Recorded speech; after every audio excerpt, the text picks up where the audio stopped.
Hello, guys and gals, and this is part. Sorry, I wasn't exactly prepared for this. Part. Find my list here. I'm really starting this out prepared, aren't I? Okay. No, that's not the right list. Yeah, this is the right list. Okay. Sorry about that.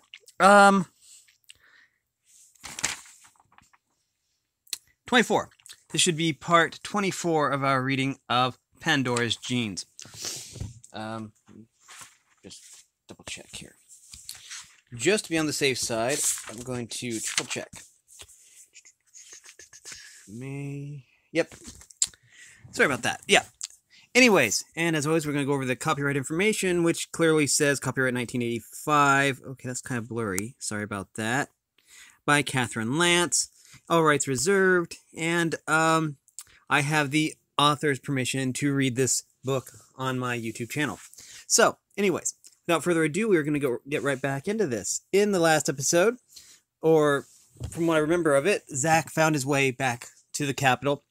And he sees that Evie is still alive, but he also knows that the principal knows that he betrayed him. So we really ended on a cliffhanger, and it's really been difficult to wait to actually read this book. So there's not very many pages left, so it shouldn't be too long till we're completely done with this book. But anyways, let's go and pick up where we left off.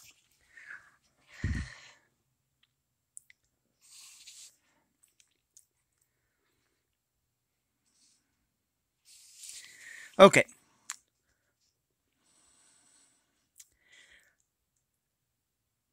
Betrayed me? The principal looked bewildered. What are you talking about? For a moment, Zach thought he might yet take back his words, but it was too late. The principal's face began to change with understanding, and Zach continued. I did not intend to bring Evie to you, he said. Not then, and not ever. The principal continued to look at Zach, not moving. Then he swallowed and turned away. He walked to the window and stood with his back to the room, looking out at the clouded sky. Zach watched him helplessly, then turned to meet Evie's gaze, but she too turned away, and he felt suddenly alone in the room. He was dizzy, as if he were imagining or dreaming everything that was happening. The principal continued to stand with his back to them, and Zach could see his shoulders move as he took deep, shallow breaths. He had done this since he was a child. Whenever he was hurt or challenged, he had once told Zach that it calmed him and gave him time to decide what action to take. You have done more harm than you know, said the principal at last. He turned back. His face set in tight lines, and addressed Evie. It's him, isn't it? He said. He's the one you love. Evie nodded. I've known it all these years. Will, said Evie. For a long time, I suspected that you knew, but be quiet, said the principal. Evie sat back as if she had been slapped. Zach could only stare at the two of them. Something beyond his understanding had happened between them, and was happening still. Now the principal turned to Zach, and Zach could see the famous rage building beneath the composed surface, waiting to explode. But when he spoke, his voice was calm. I never would have believed it, he said. I've thought many things. I've known for a long time who Evie was. And yet, I never suspected, never dreamed. He broke off. Anyone else, he said finally. Anyone but you. It didn't happen the way you're thinking, said Zach. And how am I thinking? That I and Evie and I, the girl's in love with you. She told me so often enough. She just never mentioned a name. Will, please, said Evie. Zach is telling the truth. He never touched me, and he never knew that I loved him, and he never loved me. Zach listened without understanding. The news that Evie had loved him all these years was as bewildering as the fact that she was here now. The Dinas take it, said the principal suddenly. He sat heavily at his desk. Evie rose and approached him. It happened over 5 years ago, she said. It's ancient history now. Sit down, said the principal. He turned to Zach. Tell me what happened. What happened was this. Evie saved my life. I came to know her and realized that I could not turn her over to you, knowing that that your refusal meant you could not return to... Knowing that your refusal meant you could never return to the capital? Yes. Knowing that I depended on you, that you were turning your back on everything we had worked for together? Zack swallowed. There was no choice. You left the feathered lyre and those other things as a decoy then, so that I would think you had been captured or killed. Yes. Didn't you consider how it would affect me to hear of your death? Zack didn't answer. Nothing he could say would make the principal less bitter. The principal looked at him again, then at Evie, and back at Zack. His eyes still held more puzzlement than anger. He spread his hands. Couldn't you simply have returned her to her family and come back without her? It wouldn't have been the first time you refused to carry out an order. I considered that, but I felt she would have a better life among the women of the garden. Her family was poor and nearly starving, and besides, they had sold her. Evie was looking at the floor. Tears suddenly slipped down her cheeks. That raises another point, said the principal. Evie, do you know that legally I still own you? I paid a lot of metal to your parents for you. I've always known it, said Evie. Then Evie is not...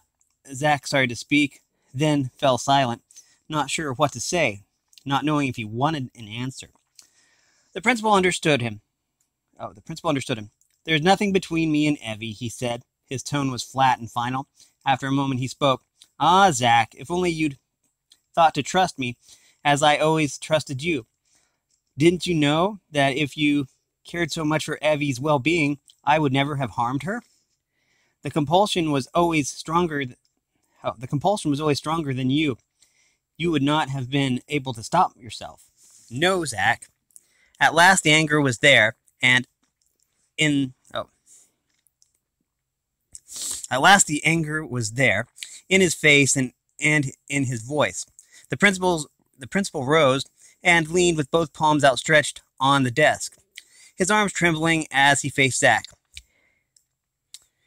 It wasn't what I might do to Evie that concerned you, brother. It was what you yourself might do. You were in love with her, but couldn't admit it. That's why you betrayed me, and that's why you conceived the romantic notion of taking her to the garden. You didn't have the courage to take her for yourself, so you delivered her to the one place where no other man could ever have her. The words stung Zack, and he couldn't think of an answer because there was none. What did you plan to do once you had taken Evie to the garden? I don't know, said Zack. I hadn't thought it out. I thought I might go west and find out what sort of people lived there. Well, you did that after all, said the principal, and Evie made her way to the garden and prospered there, and he stopped and began to pace. This is a fine mess we have, he said. I don't know what to do. Dina's take it. I don't know what to do.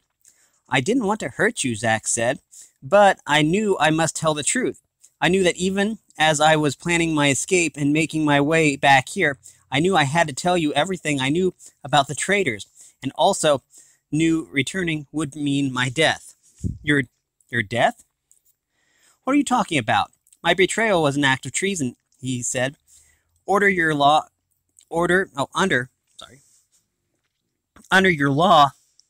as written. And the penalty for treason is death. I have been aware of that all along. Evie gasped. Is that true? It's true, said the principal warily, although the question of treason is open to interpretation. But suppose Evie had not reached the garden, suppose everything happened just as it did, except that when you came here, you did not meet Evie. What would you have done then? I would have done the same. I would have told you the truth. I tried to do so yesterday. There would have been no need for you to say anything. I would never have known the difference. Why couldn't you let it be? Zack waited a moment, then answered, I couldn't put more dishonesty between us. What's between us now is far worse, said the principal. He sat down again at his desk and shut his eyes as if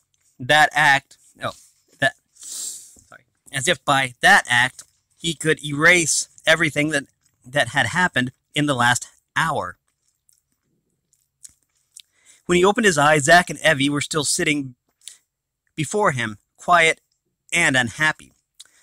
I can't think, he said. I must be alone for a while. I don't care where you go or what you do, but I insist on one thing. I don't want the two of you to be together, alone or with other people. I will trust you to carry out any wishes. I will trust you to carry out my wishes. No one else must know anything about this until I have decided what to do. I'll remain in my room, said Zack. Will, said Evie, standing. May I say something? No. There's been enough talking. Now go, both of you. Zack and Evie left the office side by side without saying a word. When they reached the end of the short entrance hall, Zack turned right towards his room and Evie continued straight ahead. This is what I have decided, said the principal. It was the next morning, and Zack knew that none of them had been able to sleep, that Evie had been thinking of him as he had been thinking of her, and that both of them had thought most about the principal, who was again standing behind his desk, looking as if he had been in battle. What you did, Zack, was not treason, he said. It was not treason because I choose not to interpret it so. In any case, there is no question of my having you put to death. Those close to the principal must obey his laws more strictly than common citizens, said Zack, quoting from one of the principal's pronouncements from his first day of attaining power. You sound as if you want to be put to death, said the principal. But you must know I could never harm you, no matter what you have done. He paused, then went on, in the same detached tone. Nevertheless, I can no longer trust you, and I can't have you near me without trust. What I've decided is to send you into exile. You'll be given clothing and metal, and a good mount, fast enough to take you across the border in a week. You will never return. Do you understand? I understand, said Zack, his throat aching. The principal turned to Evie. As for you, Evie, I don't know what to do about you. I can't stop wanting you, I suppose. I could force you to stay with me, but every time I look at you, I'll know that you love Zack, and not me. I offer you the chance to go into exile with him, if that is what you want. Evie and Zack looked at one another, then back at the principal. What about my work, she said. You are not the only scientist at the garden, but stay if you wish. If you do, I will not see you again. It will be best that way for both of us. Stay, Evie, said Zack, and don't let him keep you away forever. He is a good man, and you will come to love him. But I do love him. But I do love him, she said. Both men looked at her in astonishment. That's what I wanted to say to you yesterday, Will, she went on, before you made that horrifying decision that I have come to... Oh, wait. Sorry, I'm going to have to read this one again. First of all, I'm going to check and make sure how time is doing. 13, okay. I'm stumbling over these. I'm sorry about that. That is what I wanted to say yesterday, Will, she went on, before you made that horrifying decision, and I have come to love you and realize it only at the moment I saw Zack. You are so alike, the two of you, yet so different. You are like two sides of the same metal coin, and I love the whole metal, not just one part of it. She took a deep breath and continued before either man could speak. Now you're asking me to choose between you, and I can't do it. You must stay with Will, Zack repeated, his voice sounding strange in his ears. I cannot take a wife, Evie. Years ago, yes, I heard all about the vow from your mother, she said. Well, what if you are a carrier of the woman's sickness? So, probably, is Will. But it doesn't matter. I'm not susceptible, so you can't hurt me. Doesn't either of you see the answer? It's so simple. We will all be married. Marriages between two brothers and one woman are the most common type. But I betrayed, said Zack. I can no longer trust, said the principal. Both had started speaking at once, and when they stopped, Evie went on giving them no chance to continue. Don't you see what you are doing? Yes, Zack, You betrayed him a long time ago, but you wouldn't do it again. You wouldn't do anything to harm the principal ever, would you?" Zack shook his head, afraid to speak. "Yet now you are prepared to commit an even greater betrayal. You're turning your back forever on everything you've worked for and everyone who loves you." She turned to the principal. "And you, Will, you've talked to me so many times about your dreams for the district, about your intention to solve the women's sickness, to extend civilization for the benefit of the whole human race.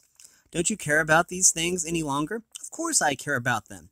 "Then why are you sending away the scientist who is the closest to achieving your goals?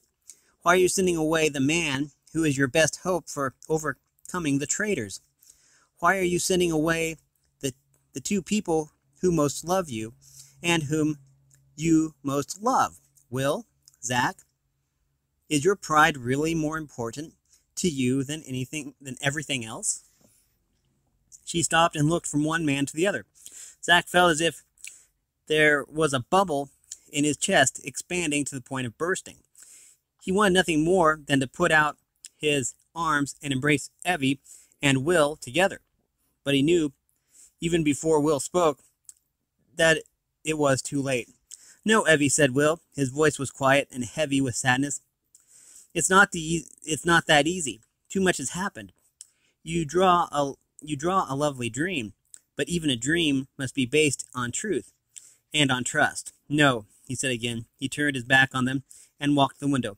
"My decision is final." Chapter 9. Let's see. For a long time after Zack and Evie left the office, the principal remained standing by the window looking out at the wet weather. He told himself that it was over, that a chapter in the book of his life had been finished. Now he must turn his mind to other things. As yesterday, when he had finally learned the news of Zack's betrayal, he was unable to think. He felt the need for physical action, for movement and purpose, to uncloud his mind. He thought at first to go hunting, but it was raining intermittently, and besides, he wanted above all to be alone. The thought of explaining Zack's absence to anyone was more than he could bear at the moment. He became aware of a low muttering sound, then felt a tug at his trouser leg. He looked down to see Napoleon, his little fox cat, growling softly, its tail twitching in invitation to play.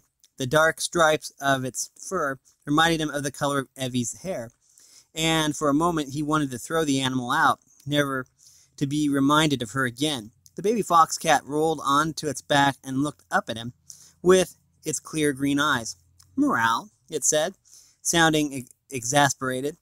He smiled in spite of himself and knelt and stroked the small creature on its stomach. It promptly stopped growling and licked his fingers, then began to buzz in contentment. With a sigh, he picked up his pet and called for Robin. "I'm going walking in the Northern Park," he told him. The Northern Park is one of several sections of the district that technically belonged to the principal, and that he often used for hunting and exercise. It was patrolled by his men and was off limits to poachers and squatters. He could walk there safe and alone without fear of being disturbed by anyone. Robin had clearly divined that something was very wrong, but he did not ask questions. "Yes, sir," he said, his eyes narrowed in a worried frown. The principal accepted an escort to the park, but once arrived, he left the men with his mount and set the fox cat on the ground. It followed while he wandered, looking at the late summer foliage, stepping close to a tree for shelter when the rain became heavy. As he walked, he thought, though not in a logical, linear fashion. He had hoped to be able to make his mind blank, allowing his subconscious to help him sort out his difficulties and decide what he must do next. The work of the district must, after all, go on, but however hard he tried, he could not clear his head of random thoughts. Even counting his breaths failed to prevent vivid scenes from coming into his memory. He remembered the day that Zack had joined his band of fighters outside the capital. In the days before they had taken control of the district, how he and 5 of his men, including Daniel, then a boy, had saved Zack from as many of the president's men who had taken Zack for a spy and came close to beating the life out of him. He remembered how gradually he and Zack had regained the mutual trust they had always had as boys, and how more and more they had grown to depend on and how more and more he had grown to depend on Zack as his counsel. How they had finally toppled the president in one bloody battle lasting 2 days, and the heady weeks that followed, freeing the people that the president had imprisoned, lifting the burden of confiscatory taxes, beginning to build the foundation of a true government. He remembered, as if it had just happened, his sense of loss when he had heard that Zack was missing, and the anguish when he had thought him at last buried, and remembered again the betrayal. As he walked, the foxcat scampered alongside him, occasionally pouncing into the brush after some scuffling noise, and always returning with a concerned meow. There was a break in the clouds, and the sun shone on the vapor, creating a rainbow. The principal sat on a fallen tree and watched it, his hand absently stroking his pet, which had jumped up beside him. "It's you and me now, eh, Napoleon?" he said. In answer, the foxcat pressed its wet nose into his palm and began buzzing. For 5 years now, he had thought Zack dead. He had accepted the loss as final, and he could accept it again. It had been 5 years since he had turned to Zack for counsel. 5 years since he had relaxed late in the evenings, listening to the soothing sound of the feathered lyre. Nothing had really changed. He had only to accept the thought once again that Zack was dead to him. The changing quality of the light told the principal that it was getting late. The walk had restored him, and he felt almost himself again. He turned back to the area where he had left his mountain guards.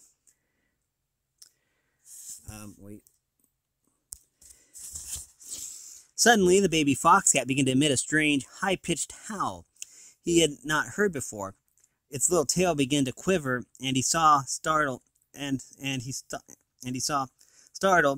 its fur was standing out all over its body, making it appear far larger than it was. "What is it, little one?" he asked. And then he stopped. Just ahead of him, on the path, stood a wiry, disheveled man with a filthy, twisted beard. In his hands was a thick staff. The man appeared at once menacing and uncertain. The principal started involuntarily stepping back. Then he moved forward again and held his ground. "Who are you?" he asked, more annoyed than angry. "What are you doing here?" "We be doing no harm," said the man. "Stand aside," said the principal. "No one is allowed in this preserve. Where are the others?" The man moved tentatively, raising his staff as if to strike the principal, but Will's sword was in his hand. "I said stand aside." The man lowered his staff and moved quickly. "It's soldiers," he called, and the man lowered his staff and moved quickly. It's soldiers," he called, and the principal heard murmuring and the sound of people moving. He followed the stranger and saw a party of 5, a woman with 2 young boy children and 2 other men, one old and apparently blind, and the other little more than a boy. "Who are you?" he repeated. "What are you doing here?" The man holding the staff turned and again brandished it menacingly. Then the woman shrieked, "Great Dina, "'Tis a fox cat. The devil himself is among us." With one hand, she gathered the two small boys to herself, while with the others, she began rapidly to make the sign of the double spiral over and over.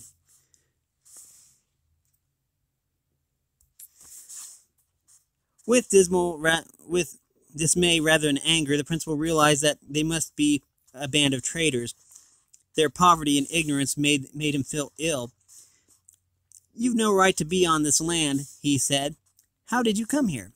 "All land is God's land," said the youth, his face white with fear and defiance.